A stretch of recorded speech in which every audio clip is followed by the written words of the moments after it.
Hey guys, this is Priven with another Warhammer Fantasy Battle Report between the High Elves versus the Dwarves. Kind of a smaller point game, so hopefully for some of y'all that don't like my longer rep videos, this won't be as long. Only 1,500 points. I played this game shortly after I lost against the Empire in my previous battle report video, and pretty much we got a new guy at the shop. He's just starting to get into the hobby, and he's started collecting some dwarves. Yeah, he's only played about 5 games, so I offered to play a small matchup with him before I went home, so he can get some practice. And so hopefully I could also get a win after that horrible defeat against the Empire.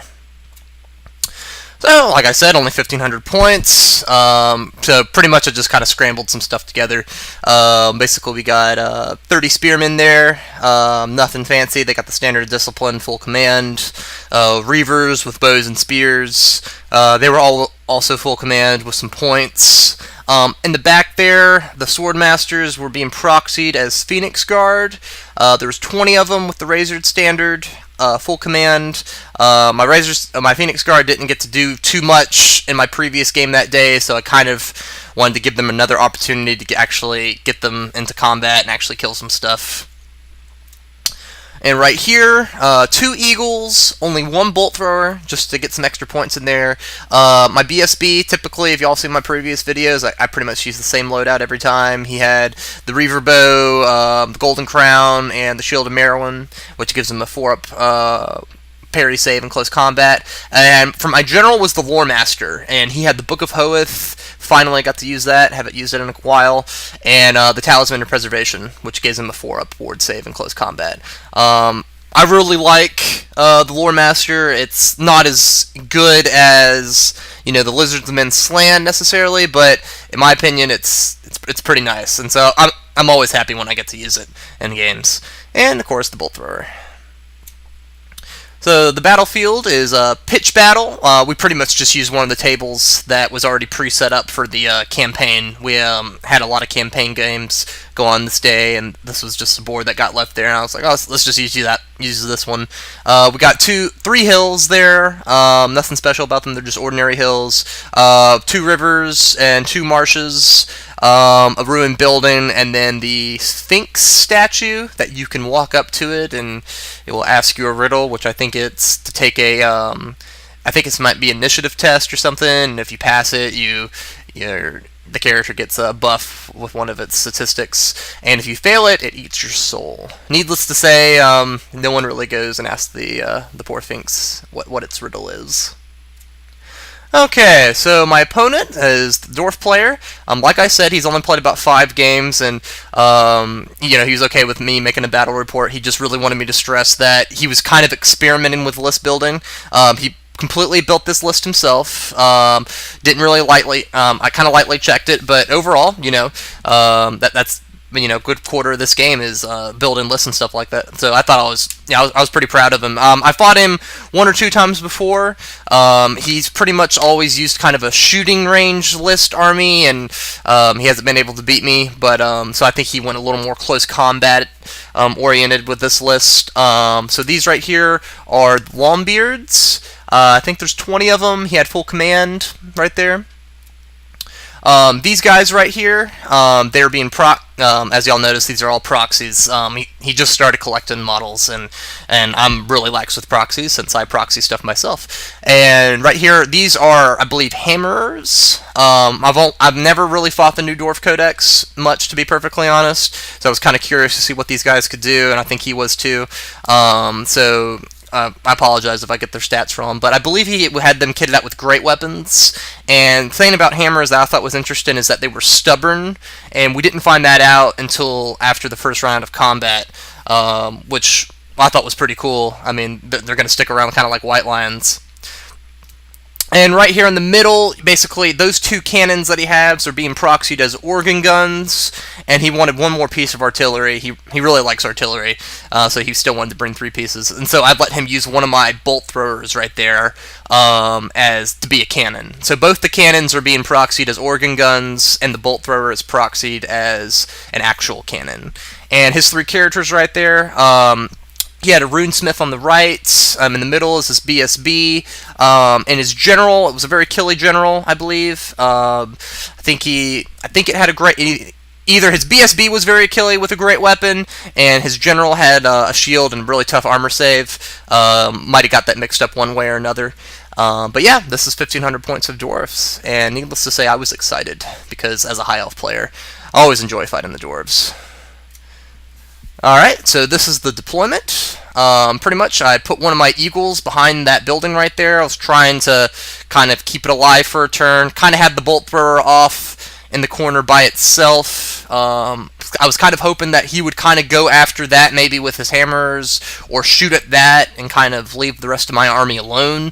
The Reavers were behind the hill right there, and just how the terrain was set up, he couldn't really see the Reavers. I was going to vanguard them and move them out, though, but you never know, just in case he ended up going first, winning the roll-off. And then the other eagle was right there. My plan was, I'm not really sure what his strategy is. I'll kind of talk a little bit about that as the battle report goes on. But my plan was to literally just send the Reavers and equals forward towards his war machines and just pray. I mean, he had 2 organ guns, so if he played it right, I wouldn't reach his artillery line at all. But my spearman unit is a very nice target too for his organ guns. His second organ gun at the very top, as you can see, that's that cannon right there. It's kind of behind the Think statue. That played a big role later in the game when my spearman unit got up in the middle and he couldn't see them. I think it was just bad deployment on his part. But like I said, this was just a fun kind of learning game. I was kind of giving some tips as we were going along, all in good fun. But yeah, here we are.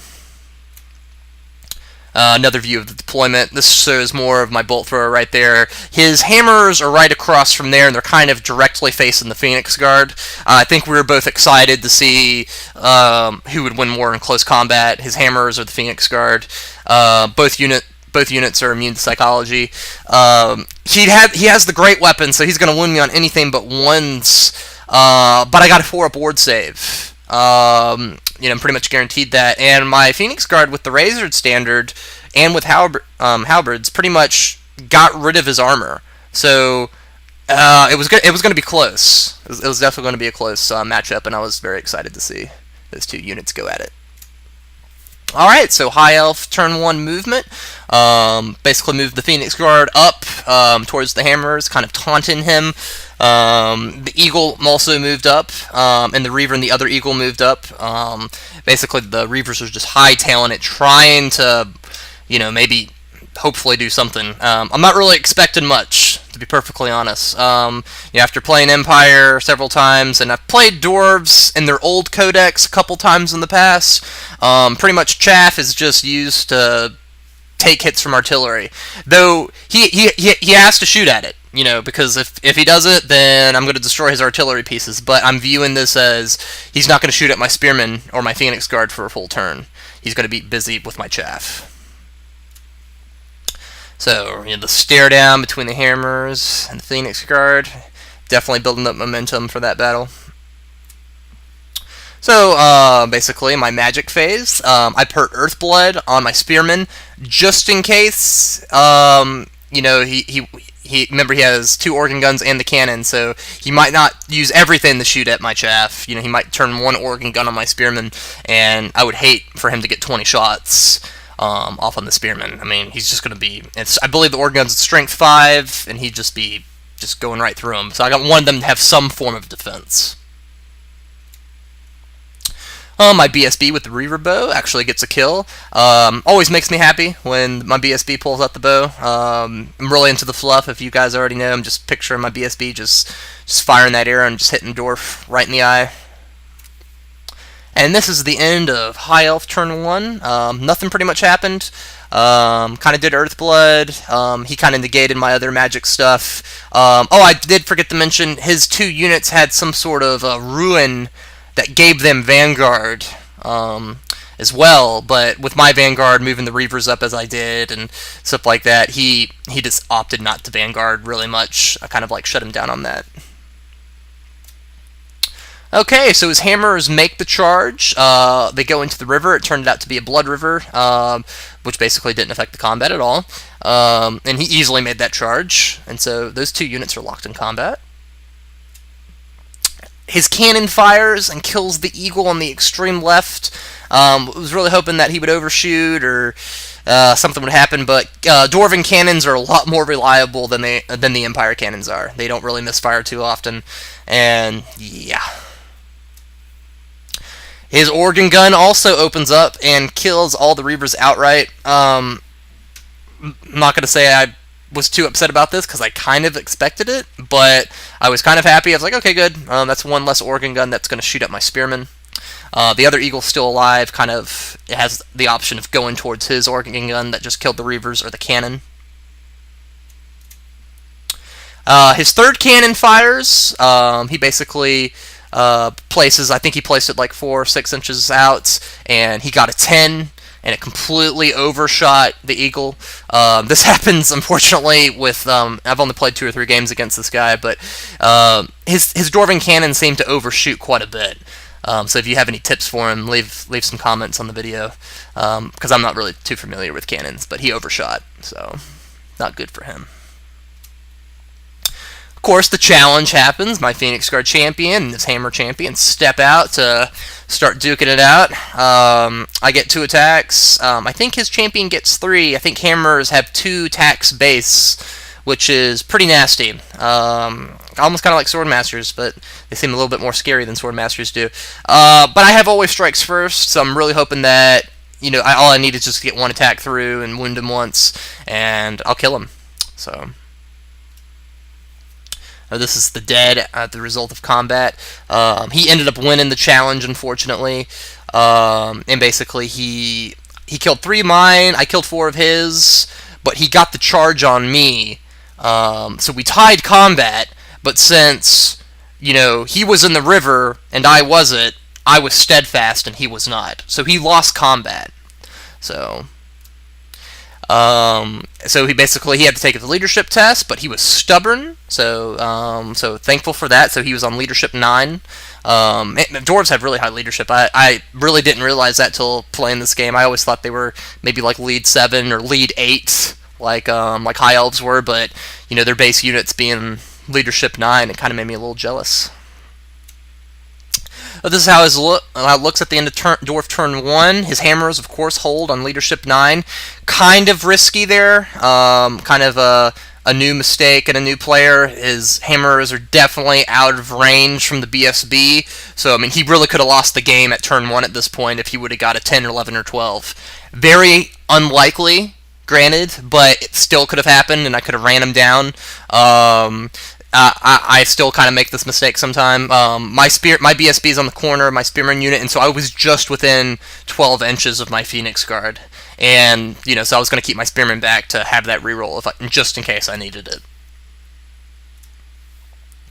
So basically, High Elf turn 2. I could have charged the cannon to the right, and right here it looks like they're about the same distance. The bolt thrower was a little bit further away by like 2 or 3 inches, and I think I needed like a 6 on, I needed a 6, and I got a 5, so I had a failed charge. I should have made this charge, and basically, we kind of all know what that eagle's fate is now, what's going to happen to him. So, basically, my magic phase, I do something pretty crazy. I do Spirit Leech on one of the organ guns. He was very upset by this. The organ guns were leadership 9. My Loremaster was leadership 9, so it was literally like we were just doing a simple roll-off. I got a 4, and he got a 1, I believe. And so, I killed it outright. I did 3 wounds to it. And it just died. My Loremaster just sucked away their soul. He was quite upset. I was quite ecstatic about this. And this is why I love Magic. Being able to do stuff like this. So definitely, this kind of is already helping me turn the game around by this point. My Magic phase continues. I think I rolled like an 11 for this Magic phase. So 11 dice with a Loremaster of Hoeth. you pretty much can nearly almost use every spell if you do it right. So I did Searing Doom on the Longbeard unit, so I was really trying to whittle that unit down across the river for my spearmen. Back to close combat here. I managed to put a wound on his Runesmith. Yeah, I was trying... I don't know why he put his Runesmith... Like, I honestly can't really critique the strategy of the Dwarves. I think Runesmiths are... Maybe they're their equivalent of their mages. I really don't know. I haven't read their codex. He said after the game that it was a mistake to put his Runesmiths in the Hammerers. So I'll just take him on his word for it. But it was here with the Hammerers, and... You know, it was a character and worth some points, so I was like, oh, I'll try to attack it. And it was a little more difficult to kill than I thought, you know, with what he kitted out with it. So I think I put 3 or 4 attacks on it, and I was able to do a wound on it. And so basically I kind of pulled off from that strategy and started focusing on the unit, and that was the right call. So yeah, the dead pile up right here. I lost 4 Phoenix Guard. You know, and basically I killed 3 more, and I wound his Runesmith, so we tie combat. Both have musicians. But I win because of the Steadfast, and he's in the river. So right now, both units at this point are still Phoenix Guard and Hammerers. Right here, it's anybody's game. I'm still feeling pretty confident, because even if he's able to beat the Phoenix Guard, and he does a reform, granted that's going to put some pressure on my flank with my spearmen if they're still in that position, but he's not going to have many left. I'm hoping my Phoenix Guard can make that unit manageable. And of course, I have my Loremaster there to maybe cast Wild Form or you know, or do something to help the Phoenix Guard out if they start really getting in trouble. So this is the end of High Elf turn 2. Pretty much, I kind of moved my Spearman a little bit forward. He moves the Longbeards forward. He didn't really want to charge my Spearman. He kind of was watching how the combat was going, and he kind of really, you know, he'd be in the river if he charged me, and so he would. And the Longbeards are not stubborn, so he would definitely lose his steadfast bonus. And plus, my Loremaster of Hoeth, it has a great weapon. And 4-up forward save. It's a battle mage. It's pretty killy. It's actually very good in close combat with 3 attacks. So I could definitely do some damage on him. I think he was really hoping that his hammers could kill my Phoenix Guard and reform on my flank and maybe force me to do something. And he still has artillery. I think he was really hoping for that second bolt thrower that I killed with the Spirit Leech that you can see that's fallen over on the ground. He hasn't picked it up yet. I think he was really counting on that to just start blowing my spearmen away. So, Dwarf turn 2, the organ gun, the other organ gun, clips my spear unit. He got 20 shots off, but he really could only see like 2 models. I'm not fully sure what the rules are. If I know in 40k, if a majority of the unit is obscured by terrain, you can't shoot it, or they get somewhat of a cover save. So pretty much here, we just basically counted it as soft cover, pretty much. So basically, it was a penalty to his ballistic skill, and he was long distance, so he was only hitting me on 5s at this point, because he had some ruin that basically made his ballistic skill better than 1, I believe. So he got 20 shots, not too many, and you know, he killed 4, so I'm down to 26. Finally got the eagle with the traitor bolt thrower, the cannon, and blew it up, and I was okay with that. You know, it's 50 points. Granted, my trap didn't do anything, but you know, he got to shoot some stuff, and you know, it was all good fun. So, combat heats up by the river. I put 6 wounds on the hammers with the Phoenix Guard. And this is when I really pull ahead in the combat there between that grinding match. He only killed 3 Phoenix Guard at that point, but I got 6.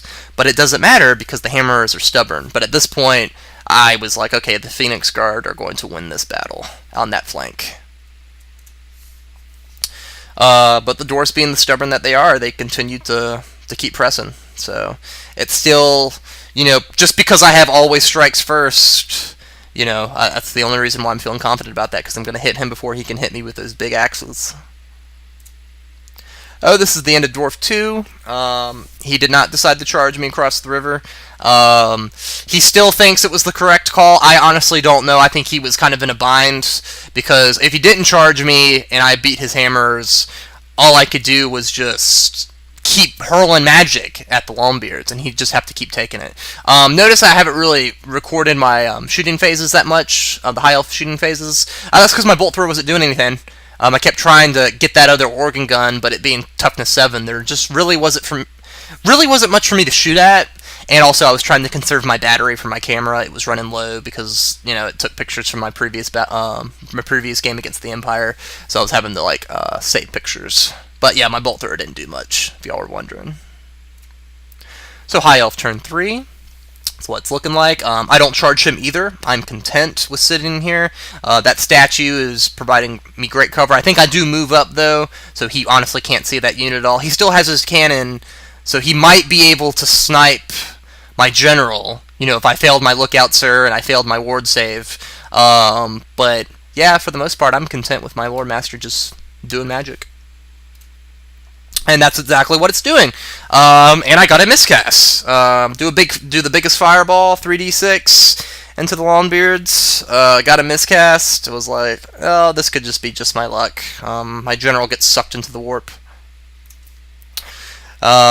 Kill more Longbeards with the fireball. And luckily I think I got a 6 on the miscast table, which was the small template. And my Loremaster doesn't get wounded. He passes his ward save. But I do kill 2 spearmen, and I will gladly trade 2 spearmen for 4 dwarf warriors. Or 4 dwarf Longbeards, excuse me. And this is how the river fight's looking right now. I kill 2 more of his. It's really not looking good for the dwarves at this point. Basically, this is the view of the end of high elf turn 3 right here. Pretty much both the Longbeards and the Elven Spearmen are so close to each other, but neither side really wants to commit, because at this point I feel that I probably could have, and you know, I probably could have charged him. You know, I would have had my Loremaster. I could have done Wild Form. I could have done Earthblood. I could have given my Spearman unit the advantage to basically just slaughter him in combat. But I knew he had 2 characters in that unit, and I just saw what the river was doing to his hammerers, and so I was kind of content being lazy and just sitting there. And this is when I run out of batteries and my camera dies, so basically there are no more pictures. So basically all this is from memory now. Pretty much neither side charges. I do a few more spells like Fireball and stuff like that, kill a few more Longbeards. I think I got the unit down to like 10. It was something really ridiculous after another phase of magic. I finish off the hammers, and by this point, his ride was here, so he had to go. So basically, we just called it at this point. It was a really fun game, though. Fun little match to do against the dwarves. Learning experience for me and as well as for him. I get to see their new codex, and you know, he just gets to play. But it was a high elf victory, which, you know, I will take it. You know, after a horrible defeat against the Empire in the previous game. And my MVP was definitely the Loremaster of Hoeth. You know, even though my Phoenix Guard won against the Hammers, he did the most. That Spirit Leech with the organ gun just made me so happy. You know, I was laughing. And just the Loremaster, he's just so good for what he does, and he's just really fun to play. If you guys have never tried the Loremaster of Hoeth and you play High Elves, I highly recommend you buy him and just play him, or just proxy him if you don't want to spend the $15 or $18, however much he is now. Definitely worth it. Having every signature spell in the game, just the crazy amount of combinations you can do and the combos. I mean, it's just really fun. Really like it. Alright guys, well, like the video, leave some comments if you have any questions. Appreciate you guys watching, and, you know, just happy wargaming, and see you guys later.